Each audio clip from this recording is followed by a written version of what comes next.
राधे राधे। आज मैं श्रीमद् भगवद गीता यथारूप के तीसरे अध्याय से 35वां श्लोक हम सब के कल्याण की प्रार्थना के साथ पढ़ूंगी। ओम श्री परमात्मने नमः। श्रीमद् भगवद गीता अथ तृतीयोऽध्यायः। अगर मुझसे पढ़ने में या समझने में कुछ भी गलती हो जाए तो मैं केवल भगवान की ही मंदबुद्धि बालिका हूँ, ऐसा जानकर प्रभु मुझे बहुत क्षमा करें।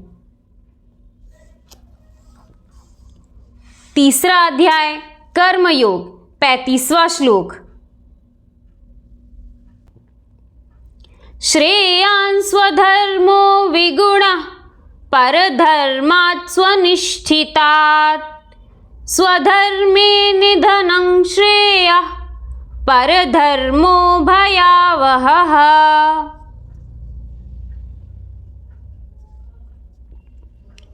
अपने नियत कर्मों को दोषपूर्ण ढंग से संपन्न करना भी अन्य के कर्मों को भली भांति करने से श्रेयस्कर है।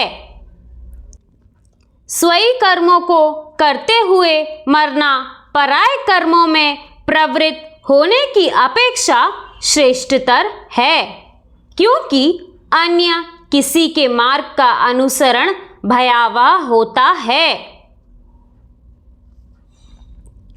तात्पर्य: अतः मनुष्य को चाहिए कि वो अन्यों के लिए नियत कर्मों की अपेक्षा अपने नियत कर्मों को कृष्ण भावनामृत में करे।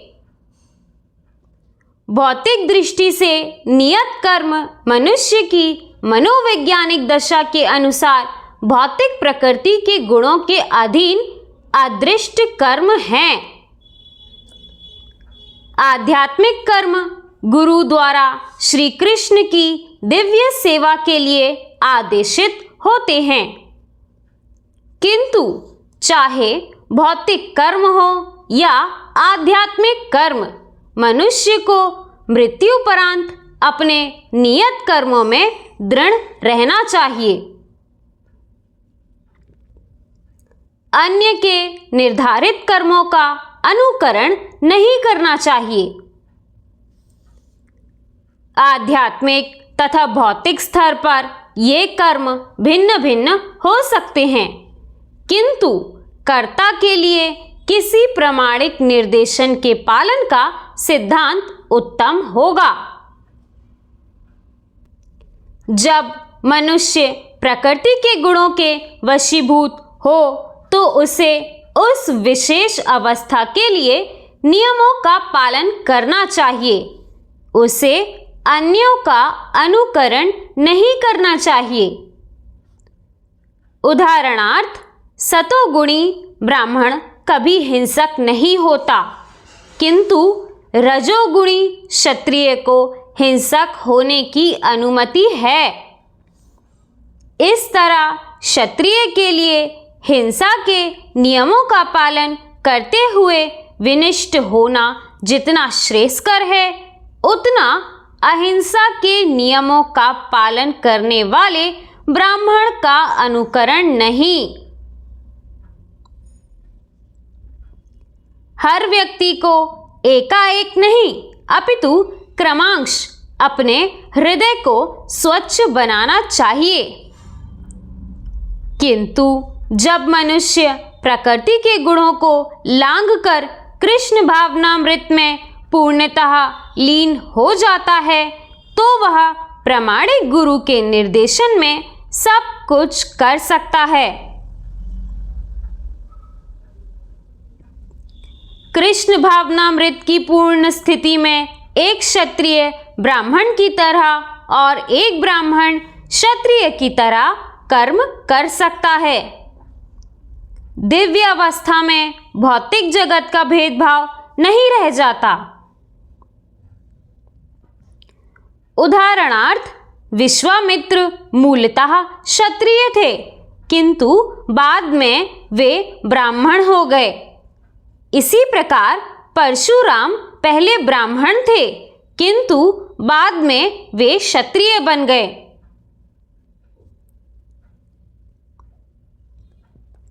ब्रह्मा में स्थित होने के कारण ही वे ऐसा कर सके।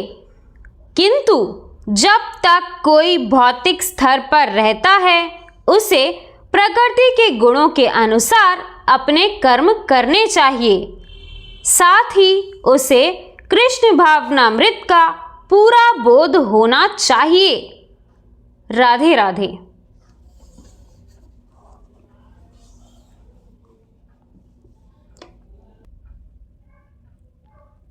दोस्तों, ये बहुत ही महत्वपूर्ण श्लोक है।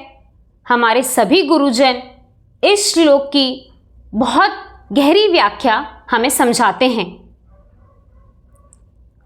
मेरी अपनी बुद्धि में जो समझ में आया वो मैं आपको बताती हूँ। यहाँ पर स्वधर्म शब्द का इस्तेमाल हुआ है। स्वधर्म यानी अपना धर्म।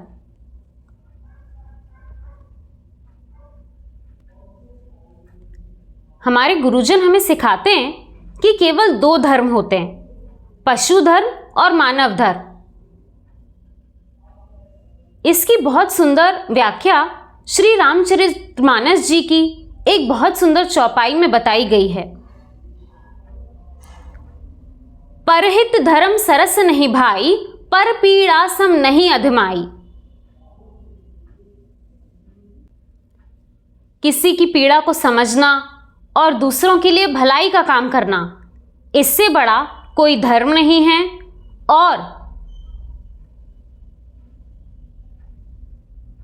पर पीड़ा सम नहीं अधमाई, किसी को तकलीफ देना, इससे बड़ा कोई पापी नहीं हो सकता।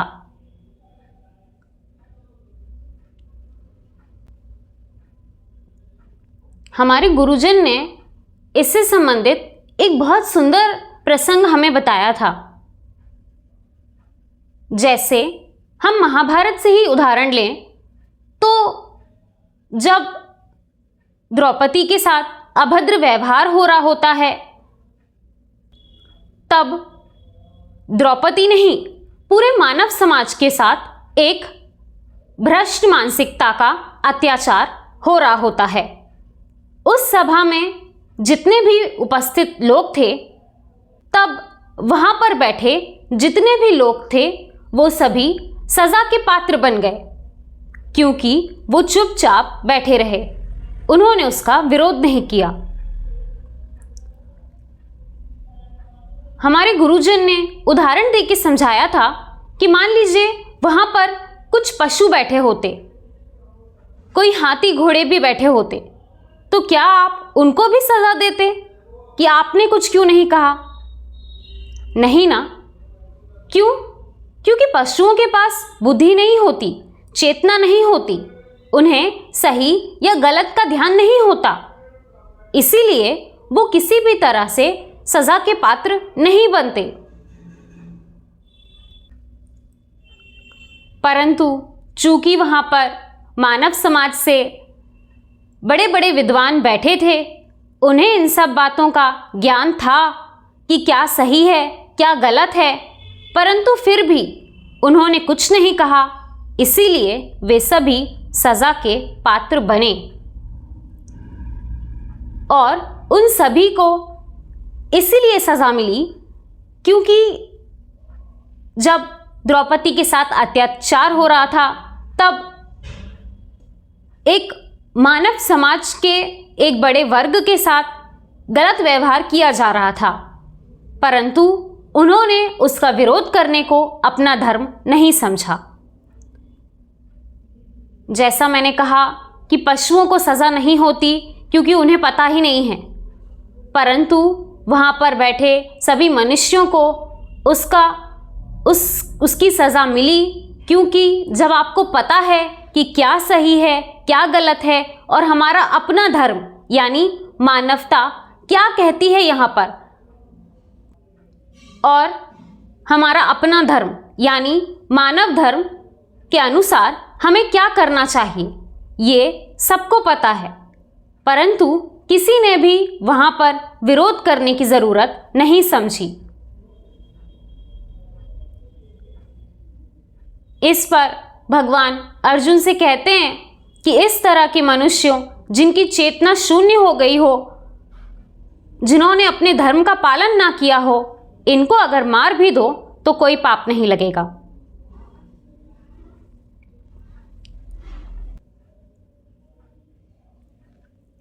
पशुओं के पास कोई बुद्धि नहीं होती, फिर भी वो अपने पशुता का धर्म कभी नहीं छोड़ते, परंतु मनुष्य के पास बुद्धि होने के बावजूद वो अपने स्वधर्म यानी मानवता के परम धर्म से भी ऊपर बाकी चीज़ों को रखने लगता है। बस यहाँ से ही उसकी बुद्धि दुर्बुद्धि हो जाती है और उसके पतन का शुरुआत हो जाती है और वो अपने पतन की शुरुआत कर लेता है।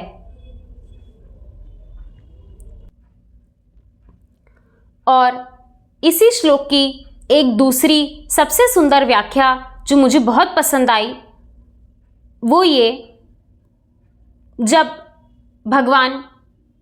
कर्ण भगवान से पूछते हैं कि मेरा क्या दोष था, मुझे क्यों सज़ा मिली, तब भगवान कर्ण को समझाते हुए कहते हैं कि तुमने भरी सभा में कुलवधू द्रौपदी का अपमान किया, उन्हें वैश्या कहा,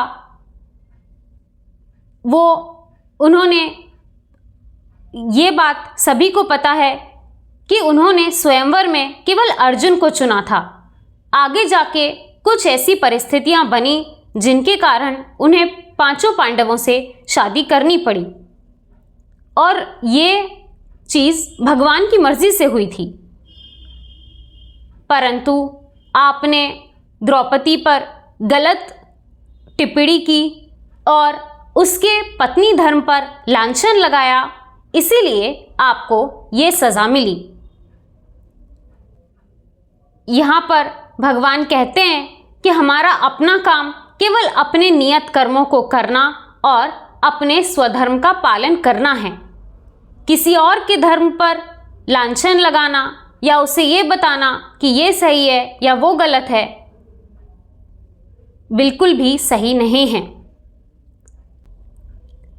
जिस प्रकार महारथी कर्ण ने अपने पूरे जीवन में अच्छे काम किए, महादानी रहे, परंतु किसी के पत्नी धर्म पर इस तरह लांछन लगाना, टिप्पणी करना या अभद्र भाषा का प्रयोग करने पर उन्हें इतनी बड़ी सज़ा मिली।